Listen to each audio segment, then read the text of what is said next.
Donc je vais vous présenter les résultats concernant la population pédiatrique sur ce travail mené avec le professeur Hillerbrand. Donc concernant les résultats sur l'alignement global et les courbures chez l'enfant comparé à l'adulte. Donc la population pédiatrique étudiée rassemblait 1078 sujets pédiatriques répartis entre 1 et 20 ans avec un âge médian de 14 ans. Donc la répartition des types de Roussoulis dans la population pédiatrique était composée de 5,5% de type 1, de 32% de type 2, 23% de type 3, 21,3% de type 3 antéversé et 18,2% de type 4.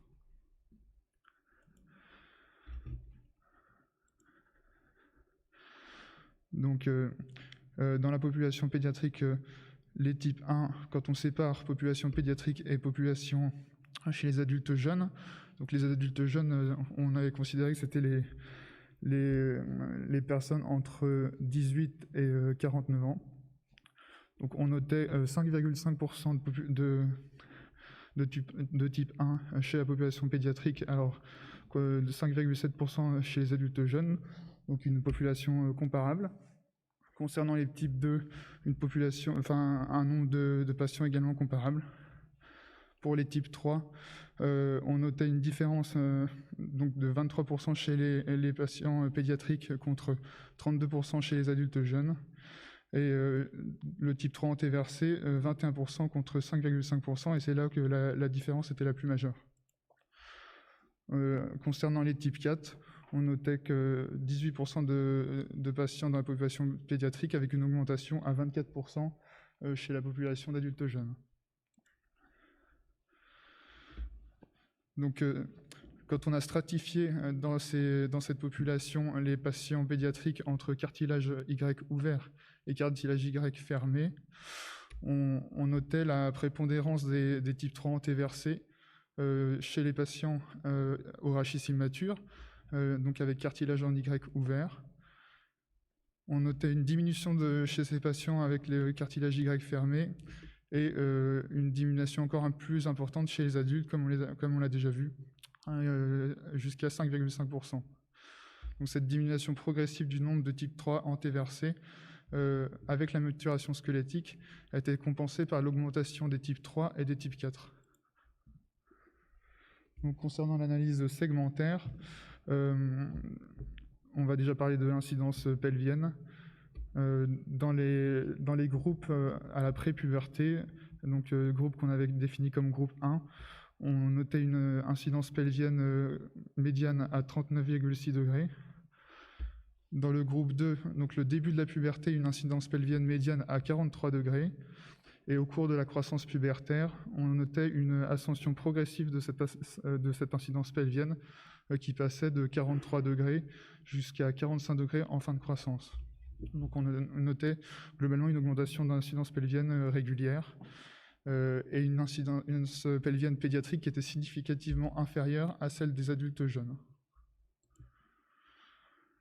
Concernant la version pelvienne, pédiatrique était significativement différente des adultes, avec une version pelvienne qui s'élevait également progressivement au cours de la croissance et de la maturation du squelette. Une version pelvienne chez les sujets avec cartilage en Y ouvert avec une médiane de 3,6. Pour les patients à Y fermé de 7,3 et chez les adultes jeunes une moyenne de 13. Donc c'est ça qui expliquait en partie la fréquence plus importante des rachis de type 3 antéversés dans la population pédiatrique et notamment dans la population à rachis immature avec cartilage en Y fermé.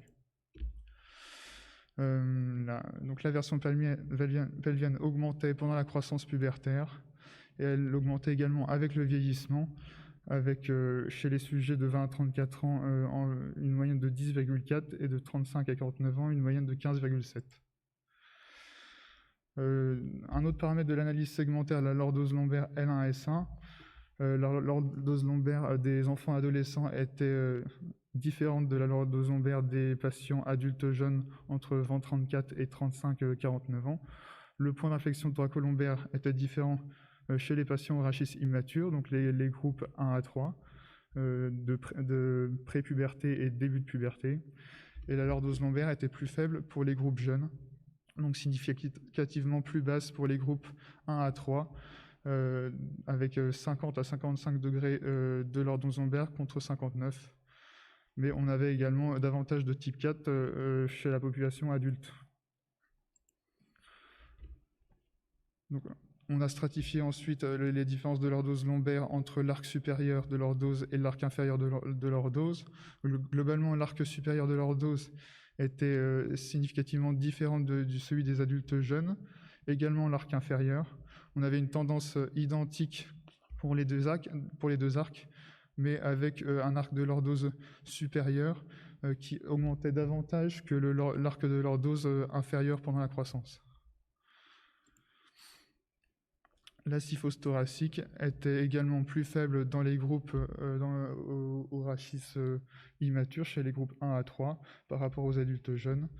Et on avait également une syphose thoracique qui augmentait avec le vieillissement et la maturation osseuse. Donc, concernant les paramètres d'analyse globale, ces paramètres étaient globalement assez corrélés entre les patients à Y ouvert et Y fermé, également avec les adultes jeunes. La différence, en tout cas dans l'analyse qu'on avait retrouvée significative, c'était que tous les paramètres qui étaient reliés à la version pelvienne ressortaient significativement différents des adultes jeunes. On n'avait pas d'autres, sinon les autres paramètres étaient globalement non différents de la population adulte jeune entre 20 et 49 ans. Donc, pour la synthèse de ces résultats pédiatriques, dans la population pédiatrique, on a une grande majorité une part importante de type 3 de Roussouli antéversé. Les paramètres d'analyse segmentaire montraient une incidence pelvienne plus basse, une version pelvienne plus basse également, comme la lordose lombaire, et une syphose thoracique qui globalement, tous ces paramètres augmentaient avec le temps et la maturation rachidienne. Et pour l'analyse globale, on a retrouvé des différences concernant les paramètres qui prenaient en compte la version pelvienne. Et donc, ça peut être intéressant pour l'analyse d'utiliser des paramètres qui la prennent en compte. Merci.